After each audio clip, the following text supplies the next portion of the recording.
नमस्कार। जानते हैं, इतिहास में ना कुछ रातें ऐसी होती हैं जो पूरी दुनिया का नक्शा ही बदल देती हैं। आज हम एक ऐसी ही रात की कहानी में उतरेंगे।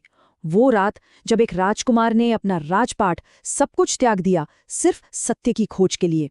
हाँ, ये कहानी है सिद्धार्थ के महाभिनिष्क्रमण की, मतलब उनके उस महान त्याग की जिसने उन्हें आगे चलकर बुद्ध बनाया।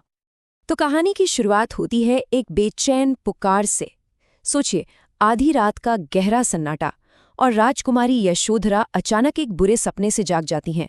उनका दिल जोर जोर से धड़क रहा है, आंखों में आंसू हैं।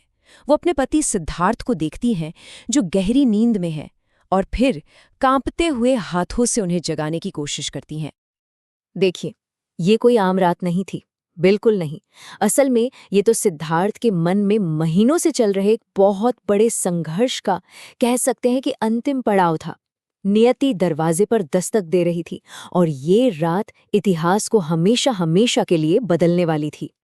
तो यशोधरा, जो उस वक्त अपने पुत्र राहुल को जन्म देने वाली थी, वो सिद्धार्थ को बताती हैं कि उन्होंने एक नहीं बल्कि 3 डरावने सपने देखे हैं, और हर सपना एक अशुभ संकेत जैसा था। ऐसा लग रहा था मानो उनके आने वाले कल पर कोई गहरा अंधेरा साया पड़ रहा हो। उन्होंने अपना पहला सपना बताया। क्या था वो सपना? एक बहुत ही भव्य सफेद बैल जिसके माथे पर एक कीमती मणि चमक रही है। वो शहर के मेन गेट की तरफ बढ़ रहा था, और तभी एक आवाज गूंजती है, नगर का वैभव जा रहा है। और इससे पहले कि कोई कुछ समझ पाता, वो बैल दरवाजे तोड़कर गायब हो गया। कोई उसे रोक नहीं पाया। अब आता है दूसरा सपना। इसमें आसमान से 4 दिव्य पुरुष नीचे आते हैं। वो देवताओं के राजा इंद्र के सुनहरे झंडे को नीचे उतारते हैं और उसकी जगह एक नया झंडा फहरा देते हैं जो आग की तरह दमक रहा था। और उस झंडे की रोशनी इतनी तेज थी कि दुनिया के सारे जीव खुशी से झूम उठे। और फिर तीसरा सपना, जो सबसे ज्यादा भयानक था। एक डरावनी आवाज सुनाई देती है, समय निकट है। ये सुनते ही यशोधरा घबराकर सिद्धार्थ की तरफ मुड़ती हैं, लेकिन बिस्तर खाली था। तकिया तक अपनी जगह पर था, जैसे उसे किसी ने छुआ ही ना हो। वो जा चुके थे। अपनी पत्नी को इतना डरा हुआ देखकर सिद्धार्थ ने उन्हें बहुत प्यार से देखा। उन्होंने यशोधरा को तसल्ली दी, उन्हें शांत किया, लेकिन उनके दिल में जो सच छिपा था वो कुछ और ही था। मन ही मन वो अपना फैसला कर चुके थे। वो अडिग थे और उन्हें पता था कि उन्हें क्या करना है। तो जैसे ही यशोधरा की आंख फिर से लगी, सिद्धार्थ ने बाहर रात के आसमान की तरफ देखा, और क्या देखते हैं कि तारे ठीक उसी तरह एक लाइन में थे जैसी भविष्यवाणी की गई थी। और तभी एक दिव्य आवाज उन्हें जिंदगी के सबसे बड़े, सबसे मुश्किल दौराहे पर लाकर खड़ा कर देती है। उनके सामने अब 2 रास्ते थे साफ साफ। एक रास्ता था राजपथ का, जहां आराम था, शक्ति थी, सांसारिक प्रेम था, और दूसरा था धम्मपथ, यानी खोज, त्याग और उस परम सत्य का रास्ता। लेकिन इस दूसरे रास्ते को चुनने की कीमत बहुत बड़ी थी, एक बहुत गहरा व्यक्तिगत बलिदान। और बस उसी पल सिद्धार्थ ने अपना फैसला ले लिया। उन्होंने अपने निजी सुख, अपने प्यार, इन सबसे ऊपर पूरी इंसानियत के दर्द को रखा।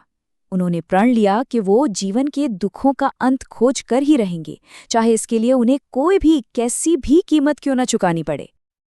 अब कहानी उस मोड़ पर आ जाती है जब सिद्धार्थ अपना महल, अपना परिवार, अपनी प्यारी पत्नी, सबको हमेशा हमेशा के लिए छोड़कर जा रहे थे। ये एक खामोश विदाई थी जिसमें प्यार भी था और त्याग भी।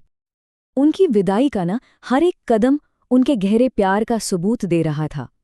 सोचिए, उन्होंने सबसे पहले सम्मान से यशोधरा के पैर छुए, फिर 3 बार उनके बिस्तर का चक्कर लगाया, और तो और 3 बार दरवाजे तक जाकर भी वो खुद को रोक नहीं पाए और उन्हें देखने के लिए वापस मुड़े।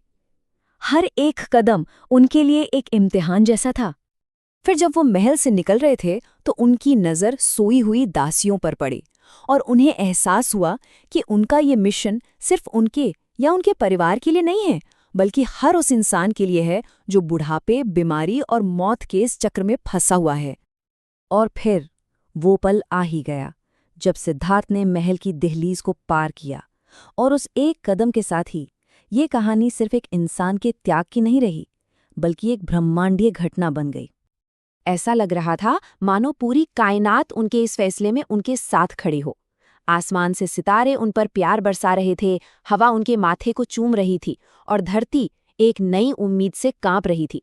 कहा तो ये भी जाता है कि उस रात देवताओं ने खुद आकर महल के भारी भरकम दरवाजे खोले थे। बाहर आकर सिद्धार्थ ने अपने वफादार सारथी छन्ना को जगाया।